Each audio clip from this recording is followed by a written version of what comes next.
अस्सलाम वालेकुम बच्चों। आज जिस मौजू पर हम बात करेंगे वो है मेजरमेंट यानी पैमाइश। तो पैमाइश का मफहूम है कि किसी चीज़ की तादाद, मिकदार या खसूसियत का अंदाज़ा लगाने का अमल। तो किसी चीज़ की जिसामत है, किसी अज्जा की तादाद है या कारकर्दगी का जायज़ा लेना है तो उसे हम पैमाइश कहते हैं। पैमाइश की अहमियत क्या है?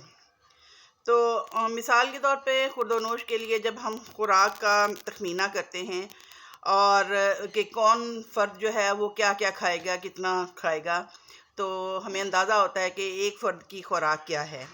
फिर दीगर ज़रूरियात ज़िंदगी की फ़राहमी के लिए जो दीगर इदारे हैं वो भी पैमाइश करते हैं। मिसाल के तौर पे सेहत के महकमे की अगर हम बात करें तो वो देखते हैं कि कितने हॉस्पिटल्स जो हैं वो कितने मरीज़ों को डील कर सकते हैं। इसी तरह एजुकेशनल इंस्टीट्यूशन के हवाले से जब बात होती है तो देखा जाता है, तखमीना लगाया जाता है कि कौन सा इदारा प्राइमरी, मिडल, हाई या हायर सेकेंडरी स्कूल जो है या कोई कॉलेज है या यूनिवर्सिटी है, उससे कितने स्टूडेंट्स मुस्तफ़ीद हो सकते हैं। तो इस तरह से हम किसी भी चीज़ की पैमाइश कर सकते हैं और इस तरह से अंदाज़ा लगा सकते हैं। इसके साथ साथ हम वक्त की अहमियत का एहसास भी कर सकते हैं, यानी हम पैमाइश करते हैं कि एक साल में हमने क्या पढ़ाना है, कौन कौन से सिलेबस होंगे, हमारा कौन सा मजमून होगा और इसके साथ साथ ये कि स्किल सिखानी है तो कौन सी स्किल सिखानी है और कितने वक्त में हम सिखा पाएंगे।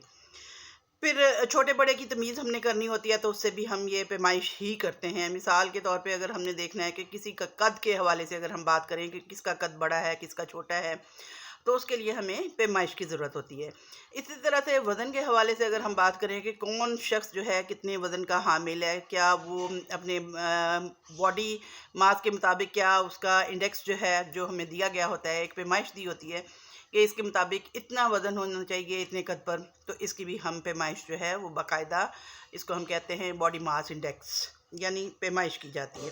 तो हर काम जो है हर लिहाज से हर कदम पर पैमाइश का मोहताज होता है। यानी किसी भी चीज़ का हमने तखमीना लगाना है, अंदाज़ा लगाना है तो उसके लिए हमें पैमाइश की ज़रूरत महसूस होती है। अब पैमाइशी मयार क्या होते हैं? तो उस हवाले से हम कह सकते हैं ऐसी अशिया जिनकी दुरुस्त पैमाइश मुमकिन हो। जैसे हम देख सकते हैं कि कोई कपड़ा है तो कितने मीटर है, कोई वज़न की चीज़ है, खाने पीने की चीज़ है तो कितने किलोग्राम है, फ्रूट है, कोई भी चीज़ हम कह सकते हैं चीनी कितने किलोग्राम है। इसी तरह से दूध या पानी वगैरह या ऑयल है या हम कह सकते हैं पेट्रोल है तो वो कितने लीटर होगा। और इसके साथ साथ हिस्सों में इसकी पैमाइश हम कर सकते हैं। फिर ऐसी सिफ़ात हैं जिनकी पैमाइश का कोई मयार नहीं होता। जैसे कि हम किसी शख्स के तसव्वुरात के हवाले से अगर हम बात करें तो उसमें हमें पैमाइश नहीं कर सकते कि वो कितने किलो सोच रहा है या कितने लीटर सोच रहा है। और इसके साथ साथ जज्बे जो हैं उनके हवाले से भी हम नहीं कह सकते किसको किसके साथ कितनी मोहब्बत है या कौन कितनी नफ़रत का हामिल है या नापसंदीदगी या पसंद का जज्बा जो है ये किस हद तक है। यानी हम जज्बात के हवाले से या सिफ़ात के हवाले से ये नहीं देख सकते कि कौन कितना अच्छा है, कौन कितना बुरा है। यानी हम मौज़ूई पैमाइश जो है उसके लिए क्या करते हैं कि हम अंदाज़ा लगा सकते हैं। ऐसे पहलू जिनकी पैमाइश और अंदाज़न की जाती है उसको हम कहते हैं कि मिसाल के तौर पे मुख्तलिफ़ फ़ालियतों की पैमाइश की जाती है। कोई भी काम जब कर रहा है बच्चा, को करिकुलर एक्टिविटीज़ में हिस्सा ले रहा है तो उसकी हम पैमाइश करते हैं और नताइज की बुनियाद पर हम मैच जीतने वाली टीम का कर सकते हैं। मिसाल के तौर पे 3 मैचेस हुए हैं तो जो 2 मैच जीत जाएगी टीम, हम कहेंगे कि वो टीम जीत गई है। बेस्ट ऑफ 5 है, बेस्ट ऑफ 3 है या किस हिसाब से हम किसी भी टीम के जीतने का अंदाज़ा कर सकते हैं। इसी तरह से इम्तहानी नताइज जो हैं उससे भी हम तलबा की कारकर्दगी का जायज़ा लगा सकते हैं कि कितने पेपरों में A+ ग्रेड है, किसमें A है और क्या इस तरह से हम बच्चों की लियाकत का या उनकी कारकर्दगी की पैमाइश कर सकते हैं। अब बात आ जाती है तालीमी पैमाइश की। तो तलबा के इक्तिसाब का जब हमने जायज़ा लेना होता है तो हम किस तरह से लेते हैं कि बच्चे जो हैं वो किस तरह से सीख पाए हैं अपने काम को। तो इसके लिए हम मुख्तलिफ़ आजमाइशें रखते हैं और इन आजमाइशों के ज़रिए से हम बच्चों की इक्तिसाब की अहलियत जो है वो जांच सकते हैं। और पैमाइशों के लिए हम मुख्तलिफ़ तरीके इख्तियार करते हैं। मिसाल के तौर पे हम इम्तहान ले लेते हैं और इम्तहान जो हैं वो भी मुख्तलिफ़ इक़साम के होते हैं। और हम कह सकते हैं कि इसमें हम रिटन टेस्ट भी ले लेते हैं, ज़ुबानी इंटरव्यू भी हो जाते हैं और मुख्तलिफ़ किस्म के हम तरीक़ों से हम बच्चों के इक्तिसाब इल्म की पैमाइश कर सकते हैं। تو تعلیمی پیمائش کی جب اہمیت پر ہم بات کرتے ہیں کہ اس کی کیا اہمیت ہے، تو اس میں ہمیں کیوں ضرورت پیش آتی ہے کہ ہم تعلیمی پیمائش کریں؟ تو سب سے پہلی بات تو یہ ہے کہ ہم نے بچوں کی ترقی اگلی کلاسز میں کرنی ہوتی ہے۔ اگر ایک کلاس کا پورا سلیبس کمپلیٹ کر لیا ہے بچوں نے اور ہم چاہ رہے ہیں کہ بچے کو ہم اگلی کلاس میں ترقی دیں، تو ہم نے اس کی پیمائش کرنی ہے، جائزہ لینا ہے۔ اسی طرح سے ہم دیکھتے ہیں کہ پیشہ ورانہ تعلیم کا انتخاب کرنا ہے بچوں نے۔ مثال کے طور پہ ایف ایس سی کے بعد عام طور پر بچے جو ہیں وہ میڈیکل یا نان میڈیکل کی سائڈ پہ نکلتے ہیں، انجینئر بنتے ہیں، ڈاکٹر بنتے ہیں، یا کوئی بی ایس کرنے کے لیے جاتے ہیں۔ اس طرح سے ہم ان کے پیشہ ورانہ تعلیم کے انتخاب میں بھی ہمیں پیمائش کی ضرورت ہوتی ہے۔ پھر طلبہ کی قابلیت کا ہم نے جائزہ لینا ہوتا ہے کہ کون بچہ جو ہے وہ کس قابل ہے، کس حساب سے، کتنے اس نے اے پلس گریڈ لیے ہیں، کتنے اے گریڈ لیے ہیں، اور دوسرا بچہ جو ہے اس نے بی گریڈ لیا ہے، سی گریڈ لیا ہے، یعنی کتنی اہلیت رکھتا ہے، کتنی قابلیت رکھتا ہے بچہ۔ تو اس کے اکتساب علم کا اندازہ لگانے کے لیے ہم اس کے گریڈز چیک کر لیتے ہیں۔ پھر یہ ہے کہ ہم طریقہ تدریس کا جائزہ لیتے ہیں کہ ہمارے اساتذہ جو ہیں پڑھا رہے، انہوں نے جو طریقہ تدریس اختیار کیا ہے وہ کس حد تک کارآمد ثابت ہوا ہے، کون سا ٹیچر جو ہے وہ کس طریقہ تدریس سے پڑھا رہا ہے، اور اس کے اس پڑھانے کا ہم جائزہ لیتے ہیں کہ آیا تقریری طریقہ تدریس کامیاب رہے گا یا کہ مظاہراتی طریقہ، یا کہہ سکتے ہیں کہ پریکٹیکل ورک، یعنی مختلف طریقوں کا ہم جائزہ لینے کے لیے بھی پیمائش کرتے ہیں۔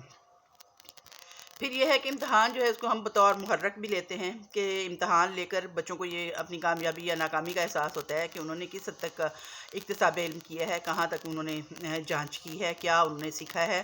اس حوالے سے ہم کہہ سکتے ہیں کہ یہ بچوں کے لیے محرک کا باعث بنتا ہے کہ آئندہ زندگی میں انہوں نے مزید کتنی محنت کرنی ہے، اور اپنے گریڈز کو بہتر بنانے کے لیے ان کو کتنا زیادہ وقت دینے کی ضرورت ہے، یا مارکس میں امپرومنٹ کرنی ہے تو کس طرح سے کرنی ہے۔ اسی طرح سے ہم تعلیمی مقاصد کے حصول کے حوالے سے بھی پیمائش کرتے ہیں کہ کسی تعلیمی ادارے کا مخصوص کیا ان کا مقصد تھا جس کے حصول میں وہ کامیاب ہوا ہے یا کہ ناکام رہا ہے۔ اور قومی تعلیمی پالیسی میں ہمارے اداروں کے مختلف اداروں کے حوالے سے ہمیں دیے گئے ہوتے ہیں کچھ اس طرح کے معیارات جن کو جانچنا ضروری ہوتا ہے کہ آیا وہ تعلیمی ادارہ اس معیار کے حساب میں ہوا ہے کہ نہیں۔ اور اداروں کو بھی اسی طرح سے دیکھا جاتا ہے کہ کون سے گریڈ کا، اے گریڈ کا ادارہ ہے یا بی گریڈ کا ہے یا سی گریڈ کا ہے۔ اسی طرح سے ہم دیکھتے ہیں کہ تعلیمی ادارے جو ہیں ان کو ہم کس معیار کا سمجھیں گے۔ اور اب جب ہم بات کرتے ہیں تعلیمی پیمائش کی اقسام کیا کیا ہیں، تو اس حوالے سے یہ ہے، سب سے پہلے تعلیمی پیمائش کی جاتی ہے، اور تعلیمی پیمائش میں طلبہ کی شخصیت و کردار میں تبدیلی کو ہم نے چیک کرنا ہوتا ہے کہ جو تعلیم دی گئی ہے، جتنا عرصہ اس کو پڑھایا گیا ہے، کیا اس تعلیم نے اس کی شخصیت پہ کوئی تبدیلی لایا ہے کہ نہیں لایا ہے، اور اس کے کردار میں کوئی خاص خصوصیات جو ہم پیدا کرنا چاہ رہے تھے وہ پیدا ہوئی ہیں یا نہیں۔ اور اس کے ساتھ ساتھ مقاصد تعلیم کو ہم مد نظر رکھتے ہیں کہ ہمارے جو مقاصد تعلیم تھے، اور اس کے حوالے سے ہم نے ایک اندازہ لگایا ہوا تھا کہ ہمارے طلبہ جو ہیں وہ اس کردار کے یا اس شخصیت کے حامل بنیں گے، تو اس کو ہم نے چیک کرنا ہوتا ہے۔ اور اس کے ساتھ ساتھ شخصیت و کردار میں یہ تبدیلی بھی چیک کی جاتی ہے کہ سمجھ بوجھ میں ان کے کوئی اضافہ ہوا ہے یا نہیں، سوچ بچار کے حوالے سے وہ کس لیول پہ پہنچے ہیں، پھر یہ ہے کہ سکلز میں کیا انہوں نے سیکھا ہے، مہارتیں کیا سیکھی ہیں۔ اس کے ساتھ ساتھ بچوں کی دلچسپیوں کو بھی جانچا جاتا ہے، دیکھا جاتا ہے کہ بچے جو ہیں وہ اپنی دلچسپیاں جو ہیں وہ برقرار رکھتے ہوئے اپنی تعلیم کے حصول میں کامیاب ہوئے ہیں یا نہیں۔ پھر رویوں میں تبدیلی کو دیکھا جاتا ہے کہ بچے جو ہیں ان کے رویوں میں تعلیم کے اثرات ثابت ہو رہے ہیں یا نہیں، یعنی ان کو اگر ہم کچھ سکھانا چاہ رہے ہیں، ان کے رویوں میں بہتری لانا چاہ رہے ہیں، تو کیا تعلیم نے ان پہ کوئی اثر ڈالا ہے یا نہیں ڈالا ہے۔ اس کے ساتھ ساتھ ماحول میں مطابقت کو بھی ہم جج کرتے ہیں، اس کو بھی ہم پیمائش کرتے ہیں کہ کس طرح سے بچے جو ہیں وہ ان کے ماحول کے ساتھ مطابقت پیدا ہوئی ہے کہ نہیں پیدا ہوئی ہے، اور اس طرح سے ہم دیکھ سکتے ہیں کہ بچے جو ہیں وہ کس طرح سے کامیابی حاصل کر پائے ہیں۔ امید ہے آج کے لیے اتنا کافی ہوگا، انشاءاللہ کل باقی ہم اس موضوع پر، اس ٹاپک پہ مزید ڈسکشن کریں گے۔ اوکے دین، تھینک یو، اللہ حافظ۔